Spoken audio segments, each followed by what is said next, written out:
Okay ಮಕ್ಕಳ, next ಏನು body system. ಇಷ್ಟೊತ್ತು ಏನು ಮಾಡಿದ್ವಿ ನಾವು, ಸೆನ್ಸ್ ಆರ್ಗನ್ಸ್ ಬಗ್ಗೆ ತಿಳ್ಕೊಂಡ್ವಿ ಅಲ್ವಾ. ಇವಾಗ ನೆಕ್ಸ್ಟು ಬಾಡಿ ಸಿಸ್ಟಮ್. ನಮ್ಮ ಬಾಡಿನಲ್ಲಿ ಯಾವ್ಯಾವ ಥರ ಆರ್ಗನ್ ಸಿಸ್ಟಮ್ಸ್ ಇದೆ ಅಂತ ಹೇಳಿಬಿಟ್ಟು ನೋಡೋಣ, ಓಕೆನಾ. First, a number of organs inside our body are connected together to do a particular kind of work. ಏನಂತಂದರೆ ನಮ್ಮ ಬಾಡಿನಲ್ಲಿ ಆರ್ಗನ್ ಸಿಸ್ಟಮ್ ಇರುತ್ತೆ ಅಲ್ವಾ, ಅದನ್ನು ಪರ್ಟಿಕ್ಯುಲರ್ ಕನೆಕ್ಟೆಡ್ ಅಂದರೆ ಒಂದೊಂದು ಪಾರ್ಟಿಗೂ ಕನೆಕ್ಟೆಡ್ ಆಗಿರುತ್ತೆ, ಸರಿನಾ.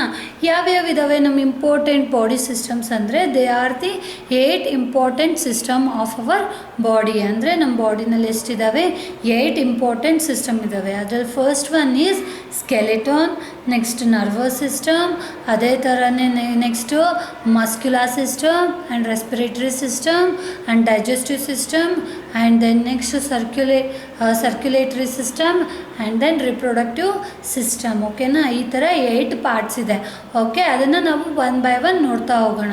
Skeleton system is nothing but ಬೋನ್ಸಿಂದ ಮೇಡಪ್ ಆಗಿರೋದನ್ನು ನಾವೇನಂತೀವಿ, ಸ್ಕೆಲಿಟನ್ ಸಿಸ್ಟಮ್ ಅಂತ ಹೇಳ್ತೀವಿ. ಇಲ್ಲಿ ಪಿಕ್ಚರ್ ಇದೆ ಅಲ್ವಾ, this is the our skeleton system. ಇದರಲ್ಲಿ ಏನಿದೆ, ಬೋನ್ಸ್ ಇದೆ ಅಲ್ವಾ, ಬೋನ್ಸ್ ವಿಲ್ ಬಿ ಜಾಯಿಂಟೆಡ್. ನೋಡಿ, ಈ ಥರ ಜಾಯಿಂಟ್ ಆಗಿದೆ. ಇದೇನು ಸಿಂಗಲ್ ಪೀಸ್ ಅಂದರೆ ಬೋನ್ ಹೇಳ್ತೀವಿ, ಇದೆಲ್ಲ ಈ ಥರ ಜಾಯಿಂಟೆಡ್ ಆಗಿರೋದಕ್ಕೆ ಸ್ಕೆಲಿಟನ್ ಸಿಸ್ಟಮ್ ಅಂತ ಹೇಳ್ತೀವಿ, ಸರಿನಾ. The bones form the framework of our body. ಇದೇನು ಮಾಡುತ್ತೆ ನಮಗೆ, ಫ್ರೇಮ್ ವರ್ಕ್ ಅಂದರೆ it means it give a shape, ಅಂದರೆ ಶೇಪು ಮತ್ತು ಸಪೋರ್ಟ್ ಅವರ್ ಬಾಡಿ, ಸಪೋರ್ಟು ಮತ್ತು ಶೇಪು ಕೊಡುತ್ತೆ ಅಲ್ವಾ, that is it called as a framework ಅಂತ ಹೇಳ್ತೀವಿ. So bony framework of the body is called skeleton. ಏನು, bony framework of the body is called a skeleton ಅಂತ ಕರಿತೀವಿ. ಇದೇನಲ್ಲ ಇದೆ ಅಲ್ವಾ, bony framework, that is called a skeleton ಅಂತ ಹೇಳ್ತೀವಿ, ಓಕೆನಾ. ಸ್ಕೆಲಿಟನಿಂದ ನಾವೇನು ಮಾಡ್ತೀವಿ, we can stand, walk, sit, move ಅಲ್ವಾ. ಬೋನ್ಸಿಂದ ಏನೇನಾಗುತ್ತೆ ಅಂದರೆ, ಕೂರ್ತೀವಿ, ನಡಿತೀವಿ, ಮಲಗ್ತೀವಿ, that is depend on bones, okay. ನಮ್ಮ ಬಾಡಿನಲ್ಲಿ ಎಷ್ಟು ಬೋನ್ಸ್ ಇದ್ದಾವೆ ಅಂತಂದರೆ 206 ಬೋನ್ಸ್ ಇದ್ದಾವೆ, ಓಕೆ. ನಮ್ಮ ಮಕ್ಕಳ ಅರ್ಥ ಆಯ್ತಾ. This is about skeleton system, okay. Next is nervous system, okay. Nervous ಇಲ್ಲಿದೆ ಅಲ್ವಾ, this is the nervous picture. This is the most important system. ಏನಿದೆ, nervous system is most important system, okay. It consist of brain and the nerves. ಏನಂತಂದರೆ ಇದರಲ್ಲಿ brain ಮತ್ತು nerves consist ಆಗಿರುತ್ತೆ, ಸರಿನಾ. ಈಗ ಏನಾದರೂ ಸೆನ್ಸ್ ಆರ್ಗನ್ಸಿಂದ ಮೆಸೇಜಸ್ ಬಂತು ಅಂದರೆ it will directly go through brain. ಅಂದರೆ ಯಾವ ಮುಖಾಂತರ ಹೋಗುತ್ತೆ ಅಂದರೆ, ಈ ನರ್ವ್ ಸಿಸ್ಟಮಿಂದನೇ ಬ್ರೈನಿಗೆ ಮೆಸೇಜ್ ಹೋಗೋದು. ಈಗ ನಾವು ನೋಡ್ತಾ ಇದ್ದೀವಿ ಅಂತ ಅಂದರೆ ಸೆನ್ಸ್ ಆರ್ಗನ್ಸು ಐಸ್ ಹೇಳ್ತಾ ಇರುತ್ತೆ ನರ್ವಸ್ ಸಿಸ್ಟಮಿಗೆ, ನಾನು ನೋಡ್ತಾ ಇದ್ದೀನಿ ಅಂತ, ಅದು ಏನಾಗುತ್ತೆ, ಬ್ರೈನಿಗೆ ಹೋಗುತ್ತೆ. ಸೊ ಆ ಥರ ಇಂಟರ್ಲಿಂಕ್ಸ್ ಇರುತ್ತೆ, ಓಕೆನಾ. It then sends order for the action. ಅದೇ ಹೇಳಿಲ್ವಾ, ನನಗೇನು ಹೇಳ್ದೆ ಅದೇ, ಓಕೆನಾ. Nervous system control all our actions. ಅಂದರೆ ನರ್ವಸ್ ಸಿಸ್ಟಮ್ ಏನು ಮಾಡುತ್ತೆ ಅಂತ ಅಂದರೆ, ನಾವೇನೇನು ನೋಡೋದಾಯಿತು, ಕೇಳಿಸ್ಕೊಳ್ಳೋದಾಯಿತು, ಇಲ್ಲ ಮಾತಾಡೋದಾಯಿತು, ಅದೆಲ್ಲದನ್ನು ಕಂಟ್ರೋಲ್ ಮಾಡುತ್ತೆ, ಓಕೆನಾ. ನೆಕ್ಸ್ಟ್ ನೋಡೋಣ. Next muscular system, okay. Muscular system is a made up of this system is a made up of ಮಸಲ್ಸಿಂದ ಮೇಡಪ್ ಆಗುತ್ತೆ. ನಮ್ಮ ಬಾಡಿನಲ್ಲಿ ಎಷ್ಟು ಮಸಲ್ಸ್ ಇದೆ, 600 ಮಸಲ್ಸ್ ಇನ್ ಅವರ್ ಬಾಡಿ, ಓಕೆನಾ.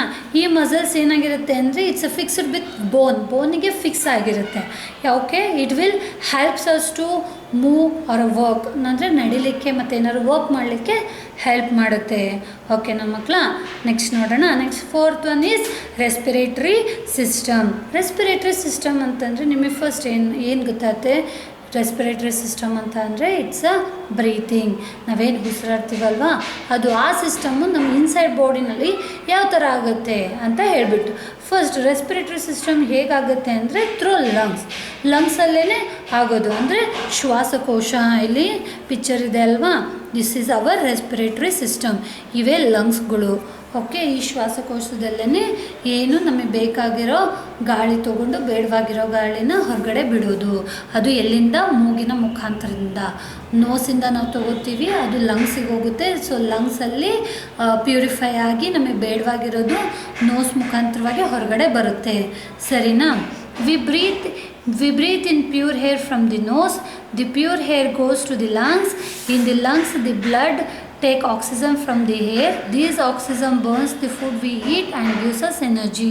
ಇವಾಗ ಹೇಳಿದೆ ಅಲ್ವಾ ನಾನು, ಏನು ನಮಗೆ ಪ್ಯೂರ್ ಹೇರ್ಸ್ ಯಾವ್ದು ಬೇಕೋ, ಆಕ್ಸಿಜನ್ ಬೇಕು, ಅದೇನಾಗುತ್ತೆ ಲಂಗ್ಸ್ ತೊಗೊಂಡು ನೆಕ್ಸ್ಟ್ ಬ್ಲಡ್ಸಿಗೆ ಕಳಿಸುತ್ತೆ. ಓಕೆನಾ, ಅದರಲ್ಲಿ ಏನಾಗುತ್ತೆ food we get and gives us energy, ನಮ್ಗೆ ಬೇಕಾಗಿರೋ ಎನರ್ಜಿನ ಕೊಡುತ್ತೆ. ಆಕ್ಸಿಜನ್ನ ಬರ್ನ್ ಆಗುತ್ತೆ, ಬರ್ನ್ ಆಗಿ ಅಲ್ಲೇನಾಗುತ್ತೆ ಅಂದರೆ ಫುಡ್ ಸಿಗುತ್ತೆ. ಸೊ ಅದನ್ನು ತಿಂದ್ಬಿಟ್ಟು ಏನಾಗುತ್ತೆ ನಮಗೆ ಎನರ್ಜಿ ಸಿಗುತ್ತೆ.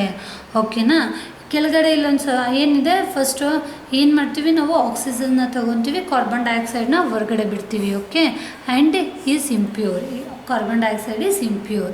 ಓಕೆ, ಕೆಳಗಡೆ ಒಂದು ಬಾಕ್ಸಲ್ಲಿದೆ ನೋಡಿ, ಬ್ರೀತಿಂಗ್ ಹ್ಯಾಬಿಟ್. ನಮಗೆ ಬ್ರೀತಿಂಗ್ ಯಾವ ಥರ ಬೇಕು, always breathe through your nose. ನಾವು ಯಾವಾಗಲೂ ಹೇಗೆ ಉಸಿರಾಡಬೇಕು, ಮೂಗಿಂದನೇ ಉಸಿರಾಡಬೇಕು. Always breathe in fresh air, ಏನು ಫ್ರೆಶ್ ಏರ್ನ ನಾವು ತೊಗೋಬೇಕು. Keep the windows of the rooms open, ಏನು ರೂಮಲ್ಲಿರೋ ವಿಂಡೋಸ್ನ ಓಪನ್ ಮಾಡಿಡಬೇಕು, ಫ್ರೆಶ್ ಏರ್ಸ್ ಬರುತ್ತೆ. Okay, don't wear tight fitting clothes, wear loose cloth. Okay, ತುಂಬ ಟೈಟ್ ಇರೋಂಥ ಬಟ್ಟೆ ಹಾಕ್ಕೋಬಾರ್ದು, ಲೂಸ್ ಕ್ಲಾತ್ಸ್ ಹಾಕ್ಕೊಂಡ್ರೆ ನಮಗೆ ಫೀಲ್ ಫ್ರೀ ಆಗ್ತೀವಿ. Okay, don't cover your face with sleeping, ಮಲ್ಗೋಬೇಕಾದ್ರೆ ನಾವು ಮುಖ ಮುಚ್ಕೋಬಾರ್ದು, ಉಸಿರು ಕಡ್ದಂಗೆ ಆಗುತ್ತೆ. Okay, always do some exercise in a fresh air, ಯಾವಾಗಲೂ ಏನು ಮಾಡಬೇಕು, ಫ್ರೆಶ್ ಏರಲ್ಲಿ ಎಕ್ಸಸೈಸಸ್ನ ಮಾಡಬೇಕು ನಾವು. ಓಕೆನಾ, ಅರ್ಥ ಆಯ್ತಲ್ವ ಮಕ್ಕಳ? This is the respiratory system. Next digestive system. Digestive system ಅಂದರೆ ಏನಾಗುತ್ತೆ, ಡೈಜೆಷನ್ ಆಗುತ್ತೆ. ನಾವೇನು ಫುಡ್ ತಿಂತೀವಲ್ವಾ, it will be digest in our digestive system. ಇಲ್ಲಿ ಪಿಕ್ಚರ್ ಇದೆ ಅಲ್ವಾ, this is the digestive system. ಸ್ಟಮಕ್ಕಿಂದ ಲಾರ್ಜ್ ಇಂಟೆಸ್ಟೈನ್, ಸ್ಮಾಲ್ ಇಂಟೆಸ್ಟೈನಲ್ಲಿ ಬಂದುಬಿಟ್ಟು ಅಲ್ಲಿ ಡೈಜೆಷನ್ ಆಗುತ್ತೆ. ಓಕೆನಾ, the digestive systems helps us in taking food and making it ready for use by the body. ಏನಾಗುತ್ತೆ ಡೈಜೆಸ್ಟಿವ್ ಸಿಸ್ಟಮಲ್ಲಿ, ಟೇಕಿಂಗ್ ಫುಡ್, ನಾವು ತಿಂದಿರೋ ಅಂಥದ್ದು ಫುಡ್ ಹೋಗಿ ಅಲ್ಲೇನಾಗುತ್ತೆ ಬಾಡಿಗೆ ಬೇಕಾಗಿರೋಂತಹ ಪ್ರಾಡಕ್ಟ್ನ ಕೊಡುತ್ತೆ ಅದು. Okay, we take in the food through our mouth. In the mouth the food is chewed by the teeth and it become soft. ಏನಾಗುತ್ತೆ, ನಾವು ನಮ್ಮ ಬಾಯಲ್ಲಿ ಆಹಾರವನ್ನು ತಿಂತೀವಲ್ವ, ಅದನ್ನು ನಾವು ಹಲ್ಲಿಂದ ಚೆನ್ನಾಗಿ ಜಗದು ಸಾಫ್ಟ್ ಮಾಡಿ ಅದನ್ನೇನು ಮಾಡ್ತೀವಿ, ನಾವು ನುಂಗ್ತೀವಿ. ಅದು ಎಲ್ಲೋಗುತ್ತೆ, ಸ್ಟಮಕ್ಕಿಗೆ ಹೋಗುತ್ತೆ. ಓಕೆ, ನೆಕ್ಸ್ಟ್ ಏನಾಗುತ್ತೆ ಅಂದರೆ mixed up with digestive juice ಅಂತ ಇರುತ್ತೆ. ಓಕೆ, ಆ ಜ್ಯೂಸ್ ಜೊತೆಗೆ ನಾವು ಊಟ ಮಾಡಿದಂಥ ಆಹಾರ ಮಿಕ್ಸ್ ಆಗುತ್ತೆ. ಅದು ಏನಾಗುತ್ತೆ, and its changes into the soluble form, ಅಂದರೆ ಸಾಲ್ಯೂಬಲ್ ಅಂದರೆ ಅದ್ರ ಜೊತೆ ಮಿಕ್ಸ್ ಆಗುವಂಥ ಫಾರ್ಮಲ್ಲಿ ಸೇರುತ್ತೆ. ಓಕೆನಾ, ಅದ್ರ ನೆಕ್ಸ್ಟ್ ಏನಾಗುತ್ತೆ ಅಂದರೆ ಇಂಡಸ್ಟೈನಿಗೆ ಹೋಗುತ್ತೆ. ಓಕೆ, ಅಲ್ಲಿ the fine food is sucked by the blood and taken to all part of the body. Small ಇಂಡಸ್ಟೈನಲ್ಲಿ ಫುಡ್ಡೆಲ್ಲ ಜೀರ್ಣ ಆಗಿ ಬೇಕಾದಂಥದ್ದನ್ನೆಲ್ಲ ಬ್ಲಡ್ ವೆಸಲ್ಸಿಗೆ ಕಳಿಸುತ್ತೆ. ಓಕೆ, ನೆಕ್ಸ್ಟ್ ಅನ್ಡೈಜೆಸ್ಟಿವ್ ಸಿಸ್ಟಮ್ ಏನಾಗುತ್ತೆ ಅಂದರೆ ಲಾರ್ಜ್ ಇಂಡಸ್ಟೈನಿಗೆ ಬಂದು ಅಲ್ಲಿಂದ ಪಾಸ್ಟ್ ಔಟ್ ಆಗಿ ಬಾಡಿಯಿಂದ ಹೊರಗಡೆ ಬರುತ್ತೆ. ಓಕೆನಾ ಮಕ್ಕಳ, ಅರ್ಥ ಆಯ್ತಲ್ವಾ digestive system. Next excretory system. Excretory system ಅಂದರೆ ಏನು, our excretory system. Okay, this system removes the waste material from the body. ಅಂದರೆ ಎಕ್ಸ್ಕ್ರಿಟ್ರಿಲ್ ಏನಾಗುತ್ತೆ ಅಂದರೆ ವೇಸ್ಟ್ ಅನ್ವಾಂಟೆಡ್ ಮೆಟೀರಿಯಲ್ಸ್ನ ಬಾಡಿಯಿಂದ ಹೊರಗೆ ಹಾಕೋದಕ್ಕೆ ಎಕ್ಸ್ಕ್ರಿಟರಿ ಸಿಸ್ಟಮ್ ಅಂತ ಹೇಳ್ತೀವಿ. This is necessary because for the smooth working of a body, the waste material have to be removed regularly.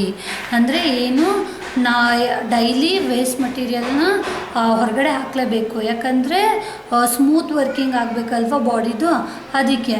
Okay, the main organs of the excretory system ನೋಡಿ ಯಾವುದ್ಯಾವುದು, kidneys, lungs and skin. ಕಿಡ್ನೀಸಲ್ಲಿ ಯಾವ ಥರ ಅಂದರೆ kidneys throughout urine. ಕಿಡ್ನೀಸಲ್ಲಿ ಏನಾಗುತ್ತೆ, urine pass ಆಗುತ್ತೆ ಅಲ್ವಾ, so urine ಎಲ್ಲ unwanted ಬೇಕಾಗಿರೋದನ್ನು ತೊಗೊಂಡು ಕಿಡ್ನಿನಲ್ಲಿ ಯೂರಿನ್ ಜನ್ರೇಟ್ ಆಗಿ ನೆಕ್ಸ್ಟ್ ಅದು ಪಾಸ್ ಆಗುತ್ತೆ. Next lungs give out carbon dioxide. ಲಂಗ್ಸಲ್ಲೂ ಕೂಡ ರೆಸ್ಪಿರೇಟರಿ ಸಿಸ್ಟಮಲ್ಲಿ ಏನಾಗುತ್ತೆ, ಆಕ್ಸಿಜನ್ ತೊಗೊಂಡು ಕಾರ್ಬನ್ ಡೈಆಕ್ಸೈಡ್ ಹೊರಗಡೆ ಬಿಡ್ತೀವಲ್ವಾ, that is also one type. And then skin lets out sweat. ನಾವೇನು ಸ್ಕಿನ್ ಅಂದರೆ ಬೇಸಿಗೆಗಾಲಾಯಿತು ನಾವು ಸ್ವೆಟ್ ಆಗ್ತೀವಲ್ವಾ, that is also excretory system. Okay, next circulatory system. Circulatory system ಅಂದರೆ ಏನು, it is consist of heart. ಅಂದರೆ ಹಾರ್ಟಲ್ಲಿ ಬ್ಲಡ್ ಪಂಪ್ ಆಗ್ತಾ ಇರುತ್ತೆ, that is called a circulatory system. Okay, it helps in the movement of blood to a different part of the body. ಏನಾಗುತ್ತೆ ಅಂದರೆ blood ಮತ್ತು blood vessels pump ಹಾಕಿ all over the body, ನಮ್ಮ ಬಾಡಿಯಲ್ಲಿ ಎಲ್ಲ nervous ಸಿಸ್ಟಮಿಗೂ ಎಲ್ಲ ಪಾರ್ಟ್ಸಿಗೂ ಬ್ಲಡ್ ಸಪ್ಲೈ ಮಾಡುತ್ತೆ. ಓಕೆ, ಯಾವ ಥರ ಆಗುತ್ತೆ ಅಂದರೆ ಫಾರ್ ಲೈಕ್ ಅ ಮೋಟರ್, ನೀರಿನ ಮೋಟ್ರ್ ಇರುತ್ತಲ್ವ, ಏನು ಮಾಡ್ತೀವಿ ಪಂಪ್ ಮಾಡಿ ಅದು ಹೇಗೆ ಟ್ಯಾಂಕಿ from A pump can lift water from a ಟ್ಯಾಂಕಿಂದ ಯಾವ ಥರ ವಾಟರ್ ಲಿಫ್ಟ್ ಆಗುತ್ತಲ್ಲ, ಆ್ಯಸ್ ಇಟ್ ಈಸ್ ಬ್ಲಡ್ ಕೂಡ ಹಾರ್ಟಿಂದ ಪಂಪ್ ಆಗಿ ಬೇರೆ ಪಾರ್ಟ್ಸಿಗೆ ಕಳಿಸುತ್ತೆ. The blood is carried by the blood vessels. ಬ್ಲಡ್ಡಲ್ಲಿ ಏನಿರುತ್ತೆ, ಬ್ಲಡ್ ವೆಸಲ್ಸ್ ಅಂತ ಇರುತ್ತೆ. ಸೊ ಅದರಿಂದ ಎಲ್ಲದಕ್ಕೂ ಬ್ಲಡ್ ಸರ್ಕ್ಯುಲೇಟ್ ಆಗುತ್ತೆ. ಓಕೆನಾ ಮಕ್ಕಳ? Next one is last is reproductive system. ಏನು this system help to reproduce babies.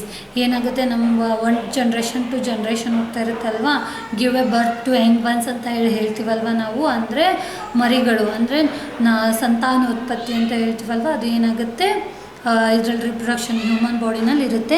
This system helps life on these earth to continue, ಅಂದರೆ ಎಂಡ್ ಆಗೋಲ್ಲ. ನೆಕ್ಸ್ಟ್ ನಮ್ಮಿಂದ ನಮ್ಮ ಮಕ್ಕಳು, ಅವ್ರ ಮಕ್ಕಳಿಂದ ಅವ್ರ ಮಕ್ಕಳು, ಆ ಥರ ಕಂಟಿನ್ಯೂಯೇಷನ್ ಆಗ್ತಾ ಹೋಗುತ್ತೆ. This is called a reproductive system.